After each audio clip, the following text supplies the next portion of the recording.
Mucho antes de los motores y las máquinas de acero, el mundo funcionaba con la fuerza, velocidad y espíritu de los caballos. Algunos fueron criados para correr sobre terrenos difíciles, otros para transportar cargas impresionantes, y algunos para captar la atención en las cortes reales.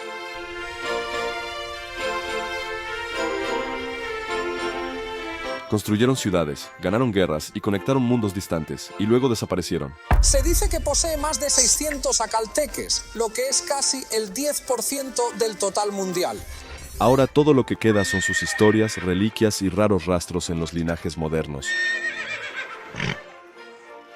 Únete a nosotros mientras descubrimos 20 razas de caballos que dieron forma a la historia antes de desaparecer para siempre. Número 20. Caballo turcomano. El Akaltek es un caballo especial de Turkmenistán conocido por su hermoso pelaje brillante. Debido a su belleza y velocidad, a veces la gente los llama el caballo del cielo. El Turkoman era básicamente el coche deportivo del desierto. Elegante, rápido y construido para dejar a todos los demás comiendo arena.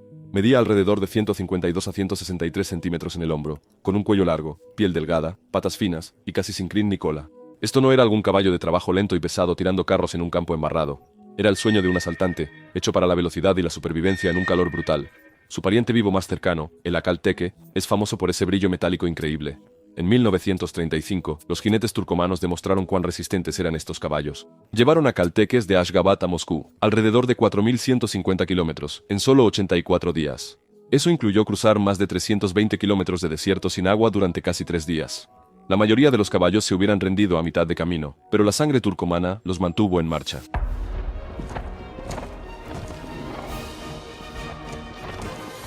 Este no era solo un caballo, era parte del alma de las tribus turcomanas. Sus tradiciones de cría y decoración de akaltekes son tan importantes que han sido reconocidas por la UNESCO como parte del patrimonio cultural del mundo. Hoy en día, solo quedan de 6 a 7.000 akaltekes, la mayoría en Turkmenistán, con menos en Europa y América del Norte. Y no son solo piezas de exhibición bonitas. Un semental akalteke llamado Absinte ganó oro olímpico en doma clásica en 1960, y luego volvió por bronce en 1964. Ese es el antiguo corazón turcomano, aún latiendo fuerte en el mundo moderno. Número 19. Caballo tarpán. El tarpán fue el último caballo verdaderamente salvaje de Europa. Un sobreviviente compacto y robusto que podía soportar inviernos que matarían a la mayoría de las razas domésticas. De alrededor de 132 a 142 centímetros de altura, su pelaje era de un color pardo apagado o gris ratón, sus patas oscuras, y una raya tenue corría por su espalda, todo camuflaje natural contra la estepa azotada por el viento. Durante siglos, vagó libremente, pero a medida que las granjas se extendieron y los cazadores se acercaron, su número colapsó. Mezclarse con caballos domésticos solo aceleró la pérdida. Para 1879, el último tarpán salvaje confirmado estaba muerto. El último cautivo vivió hasta principios de los años 1900. A menudo se dice que hasta 1909, y con su desaparición, la especie se extinguió. Hoy en día, solo el caballo de Przewalski de Mongolia ostenta el título del último verdadero caballo salvaje del mundo. El tarpán que se ve en algunos parques y zoológicos son imitaciones. En la década de 1930, los zoólogos alemanes crearon el caballo de Heck, cruzando razas domésticas resistentes con un poco de sangre de Przewalski para recrear el aspecto del tarpán. Los caballos Konik también se comercializan a menudo como descendientes. Y aunque tienen algo de ascendencia esteparia y funcionan bien en proyectos de reintroducción, la ciencia confirma que no son verdaderos tarpanes.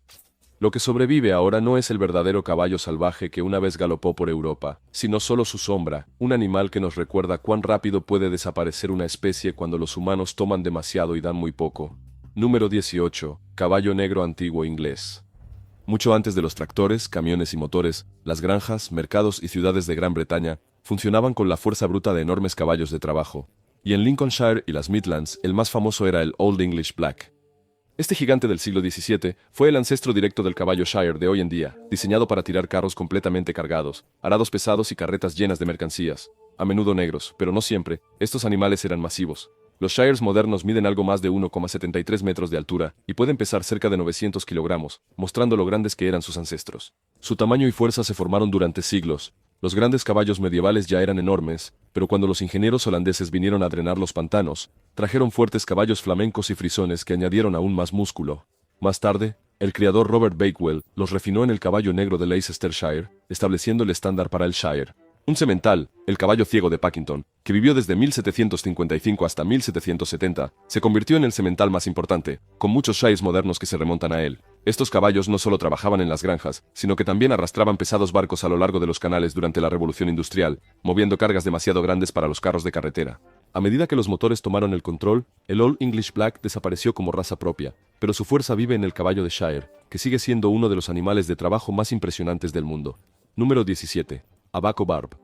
En la isla de Gran Abaco, en las Bahamas, un pequeño grupo de caballos de tipo español logró sobrevivir durante más de 100 años.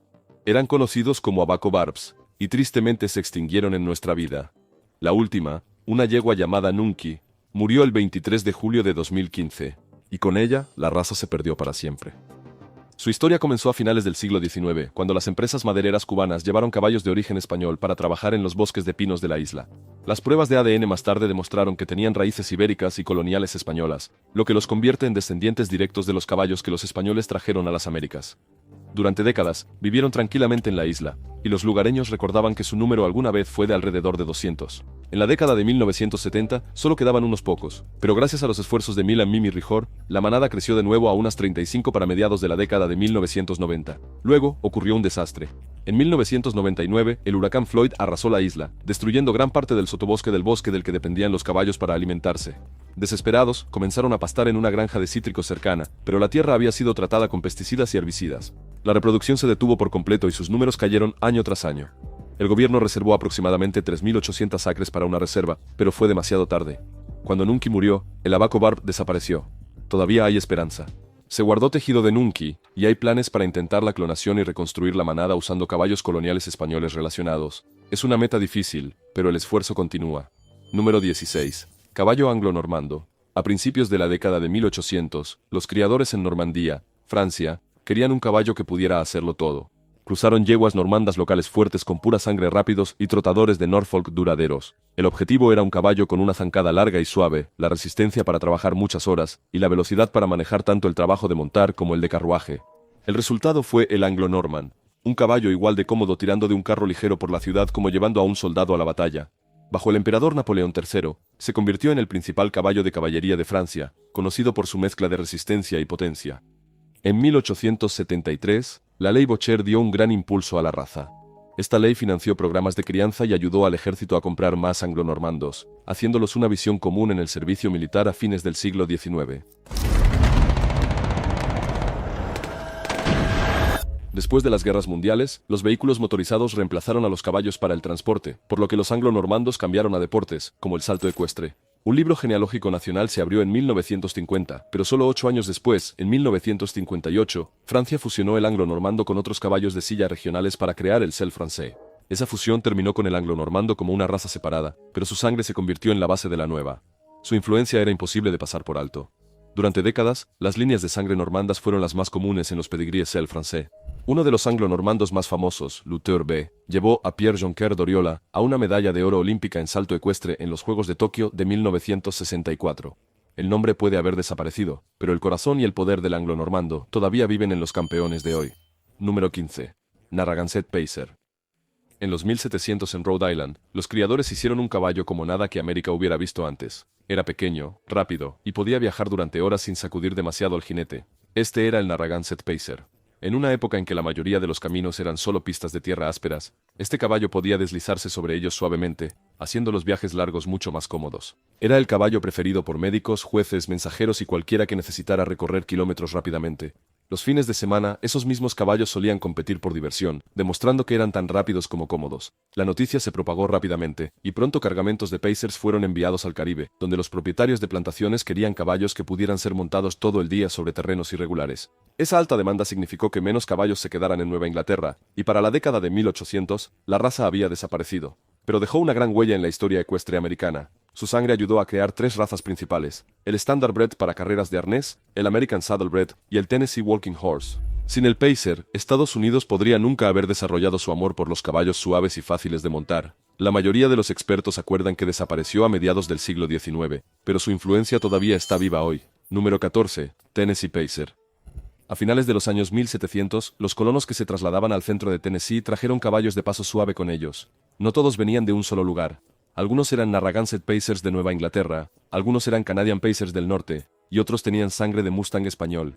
Los agricultores en Tennessee comenzaron a criar estos caballos juntos, eligiendo los mejores para montar y trabajar. Con el tiempo, esta mezcla se convirtió en un tipo local llamado el Tennessee Pacer. Estos caballos eran fuertes y fiables, capaces de recorrer largas distancias en las colinas rocosas y aún así proporcionar un paseo suave y fácil. Eran el tipo de caballo que podías montar toda la semana para revisar cercas y luego enganchar a un carro el fin de semana sin cansarlos. En 1886, nació un potro negro llamado Black Allen. Era parte Standardbred y parte mezcla Morgan Thoroughbred.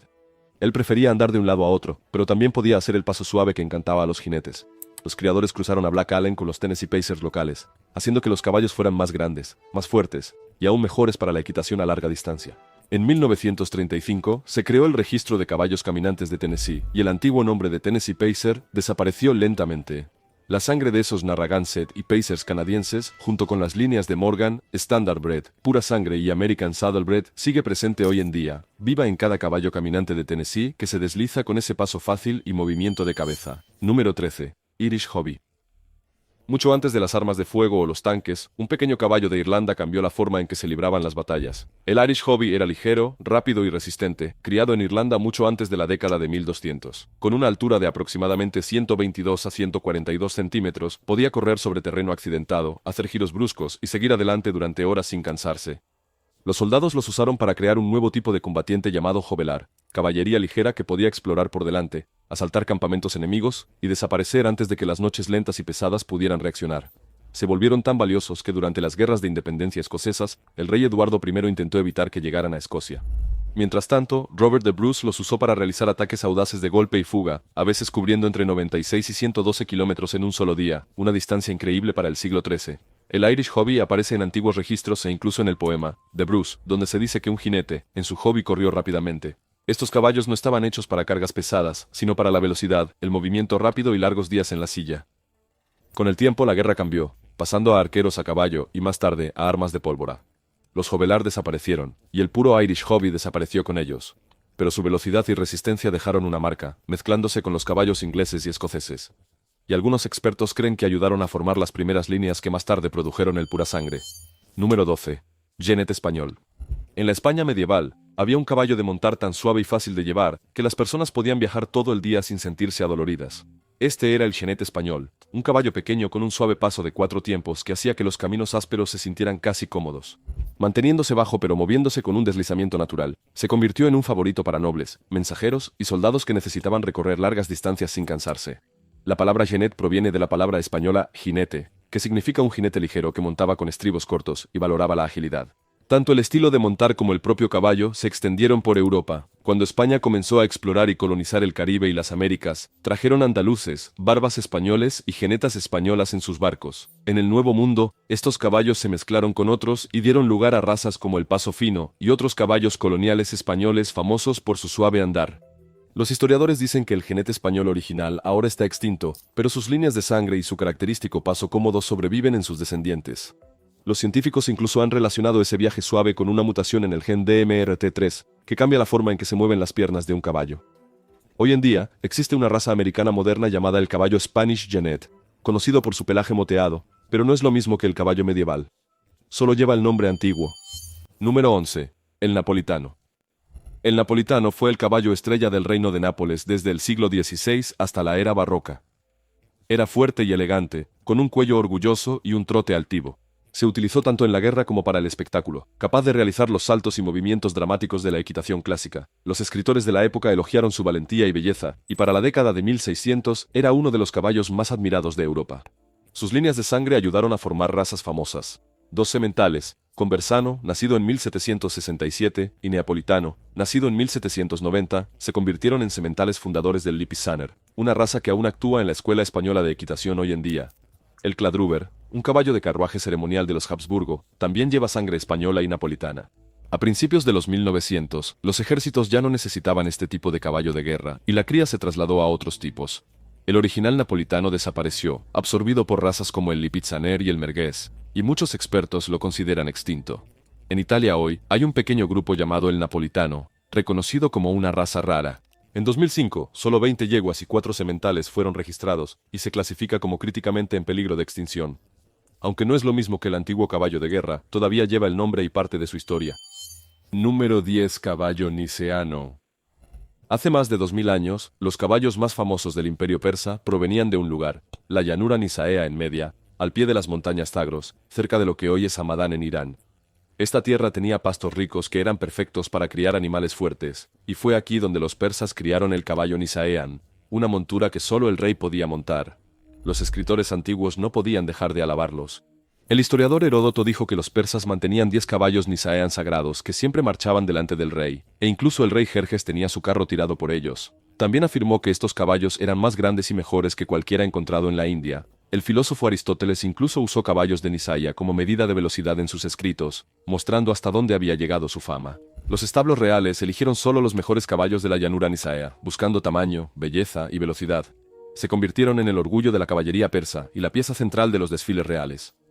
Los historiadores sitúan la llanura a lo largo del camino entre Joluán y Hamadán, en el corazón de la antigua Media. Todavía podemos verlos hoy engrabados en piedra en Persépolis, donde se les muestra liderando procesiones reales, exactamente como describen los viejos textos. El caballo niceano ya no existe como raza pura, no queda ningún registro oficial o línea de sangre, pero su legado perdura en la historia, recordado como el poder y orgullo detrás de los ejércitos más grandes de Persia y sus exhibiciones reales. Número 9. El caballo Fergana. Hace más de 2000 años, China fue a la guerra por un caballo. En el año 104 a.C., el Imperio Han quería los caballos rápidos y poderosos de Dayuan, un reino en lo que ahora es Uzbekistán, Tayikistán y Kirguistán. Estos caballos eran tan valorados que los registros chinos los llamaban caballos celestiales. Al principio, el emperador Wu de Han intentó comprarlos, pero cuando mataron a sus enviados, ordenó a su general Li Guangli que los tomara. El primer ataque falló. La segunda vez, los Han enviaron unos 60.000 soldados de infantería, 30.000 de caballería y grandes manadas de animales de carga. Rodearon la ciudad de Aoxi, cerca de la actual Kuyand, y esta vez ganaron. China tomó alrededor de 3.000 caballos de Dayuan, pero solo unos 1.000 sobrevivieron al largo viaje de regreso a casa. También hicieron un trato para que Dayuan enviara 2 de sus mejores caballos al emperador cada año. Los Han incluso trajeron de vuelta semillas de alfalfa, que eran perfectas para alimentar y criar fuertes caballos de guerra. Los registros antiguos afirmaban que algunos de estos caballos de Fergana sudaban sangre. Hoy en día, los expertos creen que esto fue causado por un parásito llamado Parafilaria multipapillosa, que puede dejar marcas sangrientas en los hombros y el cuello de un caballo en clima cálido. El caballo Fergana original ya no existe, pero su legado dio forma a la historia. Esto empujó a China más profundamente en Asia Central, mejoró su caballería para las guerras con los Xiongnu, y puede haber influido en razas posteriores como el Akalteque, aunque ese vínculo todavía se debate. Una cosa es segura, estos caballos valían la pena luchar por ellos. Número 8. Caballo Vityuk. En el siglo XVIII, los agricultores a lo largo del río Vityuk, en lo que hoy es la región de Voronezh en Rusia, crearon uno de los caballos más fuertes que el país había visto. Lo llamaron el Vityuk, y era tan conocido por su tamaño y fuerza, que Vityuk incluso se convirtió en una jerga en Rusia, para una persona grande y poderosa. Los criadores comenzaron con yeguas esteparias locales grandes, y las cruzaron con sementales holandeses y daneses traídos durante y después de la época de Pedro el Grande. Más tarde, añadieron algo de sangre de trote Orlov de los Stouts cercanos para mejorar el movimiento del caballo. El resultado fue un animal de tiro masivo con un pecho amplio, una espalda fuerte, huesos pesados y, a veces, plumas en las piernas. La mayoría eran bayo, gris o pío, y algunos alcanzaban 178 centímetros de altura en el hombro. El Vityuk fue la máquina de trabajo de su época. Transportaba grandes cargas de productos agrícolas, madera y carros por caminos rurales accidentados en la región central de Tierra Negra de Rusia. El área donde se criaba también albergaba al famoso criadero Krinov, que producía el trote Orlov, mostrando la importancia de la región para la cría de caballos. A mediados del siglo XIX, el Vityuk puro estaba desapareciendo. El cruce con otros caballos cambió su tipo, y gran parte del pasto abierto que necesitaba se perdió ante la agricultura. Los escritores de la época ya decían que estaba casi extinto. Hoy en día, está extinto, viviendo solo en obras de arte antiguas, piezas de museo y los rasgos que pasó a otras razas regionales. Número 7. Norfolk Trotter. En los siglos XVII y XVIII, cuando las carreteras de Gran Bretaña eran accidentadas, embarradas y a menudo peligrosas, había un caballo que podía hacer el trabajo mejor que cualquier otro.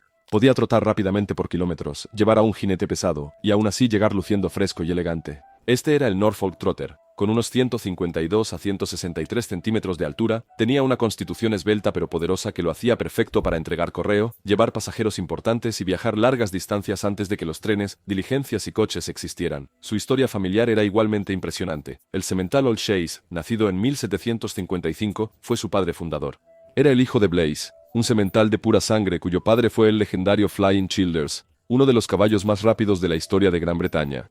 Esta combinación de pura velocidad y fuerza de trabajo le dio al Norfolk Trotter una resistencia inigualable. Estos carruajes fueron más tarde cruzados con pura sangre para crear el hackney, el llamativo caballo de exhibición y tiro alto que aún se ve hoy en día. El Norfolk Trotter incluso dejó su huella en América cuando un semental llamado Belfounder fue importado en 1822. Engendró a la yegua Charles Kent, cuyo potro, Hambletonian X, se convirtió en el semental fundador del Standardbred, el principal caballo de carreras de arnés en los Estados Unidos.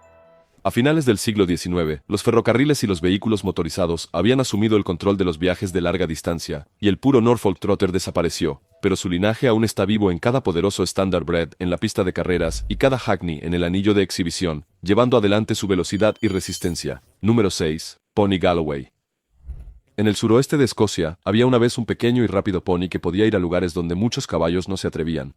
Este era el Pony Galloway. Medía alrededor de 122 a 142 centímetros de alto, con una cabeza elegante, patas limpias y generalmente un pelaje castaño claro o marrón con patas negras. A la gente le encantaba porque era resistente, rápido y capaz de manejar terrenos accidentados y montañosos con facilidad. Tenía un paso suave y rápido. Y muchos de ellos preferían caminar en lugar de trotar, lo que hacía que los viajes largos por caminos rocosos o embarrados fueran mucho más fáciles para el jinete. Durante los días de los saqueadores de la frontera, los invasores que se movían entre Escocia e Inglaterra, era el caballo de elección, lo suficientemente rápido como para atacar y desaparecer en las colinas antes de que alguien pudiera atraparlos. Pero el pony de Galloway no solo se usaba para incursiones.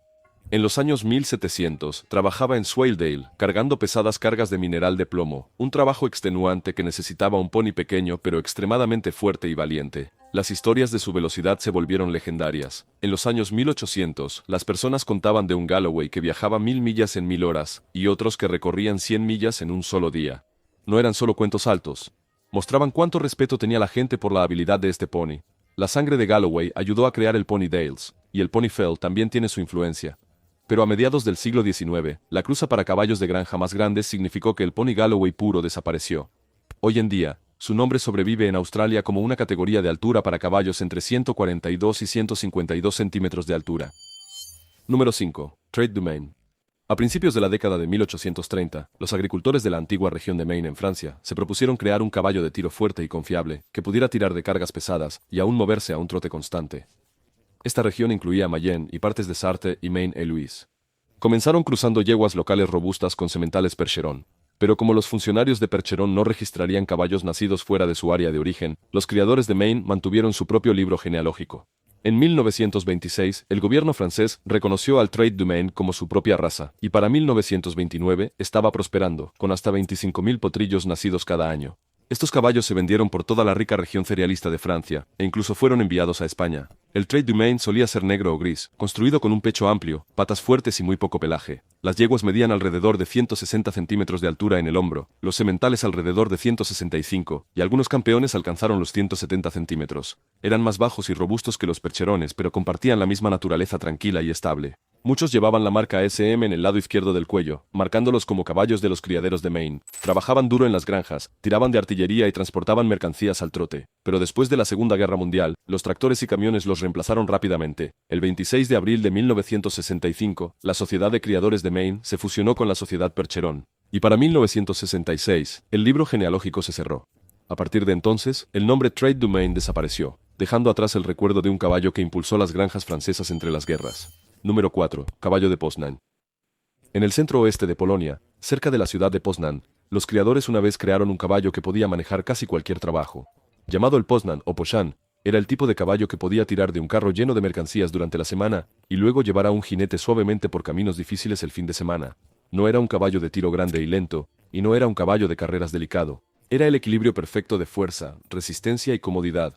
La cría se centró en 3 sementales principales: Posadowo, Rakov y Gogolewo, donde yeguas locales fueron cruzadas con sementales árabes, pura sangre, Trakehner y hanoverianos. Esto dio a los caballos velocidad, resistencia y una sólida constitución atlética. Rakov se convirtió en un criadero estatal de caballos en 1928, y fue uno de los primeros centros de cría administrados por el gobierno en Polonia. El Poznań era conocido por ser confiable y versátil. Los agricultores lo usaban para arar, transportar y montar, y podía trabajar muchas horas sin cansarse fácilmente. Pero a mediados del siglo XX, su número comenzó a disminuir. En la década de 1960, los criadores decidieron combinar el Poznań con otro tipo local, el Masurie, también llamado Masurian, para formar un nuevo caballo nacional de sangre caliente llamado Wielkopolski, que significa Gran Caballo de Polonia. Esto ocurrió oficialmente alrededor de 1963 a 1964, y algunas personas todavía lo llamaban el Mazursko-Poznański. El nombre de Poznan desapareció, pero su linaje continúa en el Wielkopolski, que todavía se utiliza en Polonia hoy en día. Para montar, conducir y deportes, como el salto de obstáculos y el concurso completo. Número 3. Caballo coche de Yorkshire.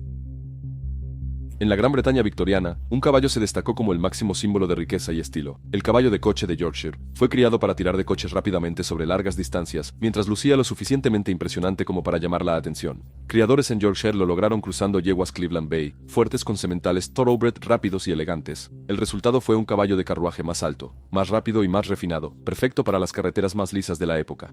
Tenía la potencia bruta necesaria para carruajes pesados, pero la elegancia y las largas patas de un caballo de carreras. La mayoría de los caballos Yorkshire Coach eran bayos o marrones, con extremidades negras, y medían entre 1,63 y 1,73 metros de altura a la cruz. Los propietarios adinerados solían comprar pares perfectamente iguales, de la misma altura y color, para que su conjunto luciera impecable. Para muchos compradores extranjeros, eran casi imposibles de distinguir de los mejores Cleveland Bays, por lo que muchos Yorkshire Coach Horses enviados al extranjero terminaron siendo registrados como Cleveland Bays. La raza obtuvo su propio libro genealógico en 1886, apuntando a caballos que eran 3/4 Cleveland Bay y 1/4 pura sangre. En América del Norte, se registraron simplemente como Cleveland Bays, ya que no había un registro separado. Durante la temporada alta de Londres, cientos de pares llenaron Hyde Park, y fueron vendidos en todo el mundo como los mejores caballos de carruaje que el dinero podía comprar, ganando el apodo de el Rolls Royce del siglo XIX. Cuando los automóviles tomaron el control, la demanda de caballos de carruaje desapareció. El libro genealógico se cerró en 1936, y el caballo de carruaje de Yorkshire desapareció como raza. Su nombre se ha ido, pero su linaje todavía vive en cruces de Cleveland Bay y pura sangre. Número 2. Strelets Horse. En la década de 1800, en lo que hoy es la región ucraniana de Luhansk, los criadores desarrollaron un caballo de caballería rápido y elegante llamado Strelets. Tenía la apariencia graciosa de un árabe, pero era un poco más grande y estaba diseñado para la velocidad. En el criadero estatal de Streletsky cruzaron caballos árabes y anglo-árabes, o pura sangre con líneas Karabakh, Orlov-Rostopchin, persas y turkmenas. Los rasgos árabes eran los más destacados. Por eso muchos caballos Strelets eran de un hermoso gris plateado. Medían aproximadamente entre 152 y 160 centímetros de altura en el hombro, con la cabeza refinada y la cola alta de un árabe, pero con mayor altura y rápido movimiento. El Strelets no estaba hecho solo para la guerra. En 1867, un semental llamado Bivouac ganó una medalla de oro en la exposición de París, demostrando que este caballo de caballería también podía brillar en el ring de exhibición. Pero su historia cambió después de la Revolución Rusa y la Guerra Civil. Casi toda la raza se perdió, quedando solo dos sementales: Tsenetel, nacido en 1910, y Zylinder, nacido en 1911, además de unas pocas yeguas vivas.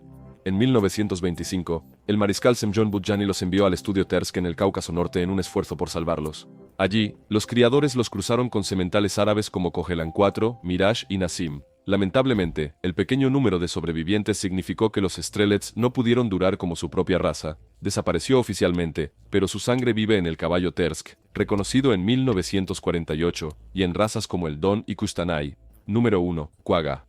La quagga era una cebra que parecía estar inacabada. La parte delantera se parecía a una cebra normal, con rayas oscuras y audaces en la cabeza y el cuello. Pero esas rayas se desvanecían en un marrón liso hacia atrás, haciendo que pareciera parte cebra y parte caballo. Estos animales vivían en grandes manadas a lo largo del Karoo de Sudáfrica y el Estado Libre del Sur. En la década de 1800, los cazadores los mataron en grandes cantidades por su carne, pieles y para hacer espacio para el ganado. Para finales de 1870, no quedaban quaggas salvajes. El último, una hembra en el zoológico Artis de Ámsterdam, murió el 12 de agosto de 1883. Pero nadie sabía en ese momento que era el último de su tipo. Hoy en día, el mundo entero solo tiene 23 pieles montadas y 7 esqueletos completos en museos. Durante años, la gente creyó que solo había una foto de un quagga vivo, pero han aparecido más, incluidas varias del zoológico de Londres, e incluso una toma en Sudáfrica en el año 1864 por Gete Fritsch. En 1984, el quagga se convirtió en el primer animal extinto en tener su ADN estudiado. Los científicos descubrieron que no era una especie separada, sino una subespecie sureña de la cebra de las llanuras que se separó hace entre 120.000 y 290.000 años. Desde 1987, el proyecto Quagga en Sudáfrica ha estado criando cebras con menos rayas y espaldas marrones para que se parezcan a los quaggas. Estos raw quaggas no son el animal original, pero traen de vuelta un vistazo de este inusual animal, cuyo nombre probablemente proviene de su llamado similar a un ladrido. Gracias por vernos. Nos vemos en nuestro próximo video.